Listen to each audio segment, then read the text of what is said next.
आज की वीडियो में हम बात करने वाले हैं एक ऐसी वीरांगना के बारे में जिस वीरांगना को इतिहास के पन्नों ने भुला दिया।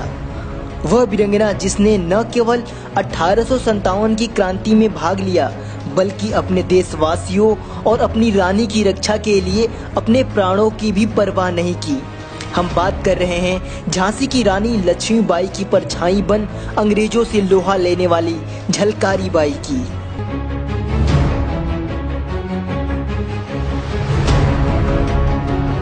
झलकारी बाई का जन्म 22 नवंबर 1830 को उत्तर प्रदेश के झांसी के पास भोजला गांव में एक कोली परिवार में हुआ था। झलकारी बाई के पिता का नाम सदोवर सिंह और माता का नाम जमुना देवी था। जब झलकारी बाई बहुत ही छोटी थी तब उनकी मां की मृत्यु हो गई। उनके पिता ने उन्हें एक पुत्र की तरह पाला। उन्हें घोड़सवारी, तीर चलाना, तलवारबाजी करने जैसे सभी युद्ध कौशल सिखाए। झलकारी ने कोई औपचारिक शिक्षा नहीं ली थी। मेघवंशी समाज में जन्मी झलकारी घर के काम के अलावा पशुओं की देखरेख और जंगल से लकड़ी इकट्ठा करने का काम भी करती थी। एक बार जंगल में झलकारी की मुठभेड़ एक बाघ से हो गई थी और उन्होंने अपनी कुल्हाड़ी से उसे मार गिराया। एक अन्य अवसर पर जब डकैतों के एक गिरोह ने गांव की एक व्यवसाय पर हमला किया तब झलकारी ने अपनी बहादुरी से उन्हें पीछे हटने को मजबूर कर दिया था। झलकारी जितनी बहादुर थी उतने ही बहादुर सैनिक से उनका विवाह हुआ। यह वीर सैनिक था पूरन, जो झांसी की सेना में अपनी बहादुरी के लिए प्रसिद्ध था। विवाह के बाद जब झलकारी झांसी आई तो एक गौरी पूजा के अवसर पर गांव की अन्य महिलाओं के साथ वह भी महारानी को सम्मान देने झांसी के किले में गई। वहां जब रानी लक्ष्मीबाई ने उन्हें देखा तो वह दंग रह गई। झलकारी बिल्कुल रानी लक्ष्मीबाई की तरह ही दिखती थी।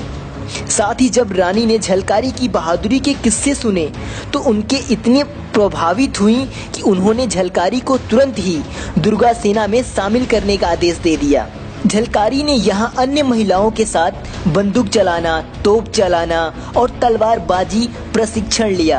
पहले से ही इन कलाओं में कौशल झलकारी इतनी पारंगत हो गई कि जल्द ही उन्हें दुर्गा सेना की सेनापति बना दिया गया। अपने अंतिम समय में वे रानी के भेष में युद्ध करते हुए अंग्रेजों के हाथों पकड़ी गईं और रानी को किले से भाग निकलने का अवसर मिल गया।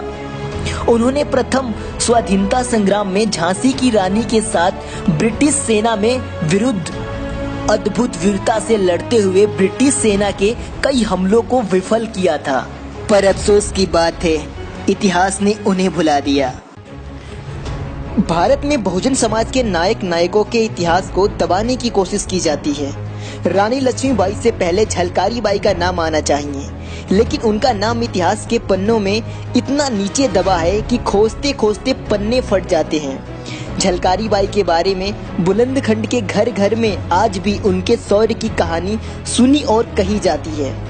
बहुजन समाज पार्टी के संस्थापक कांसीराम ने जब लोगों को जगाना चाहा तो झलकारी बाई के नाम का सहारा लिया था, वरना एक वर्ग दूसरे वर्ग को यही बता रहा था कि बहुत सारे काम तो तुम कर ही नहीं सकते हो।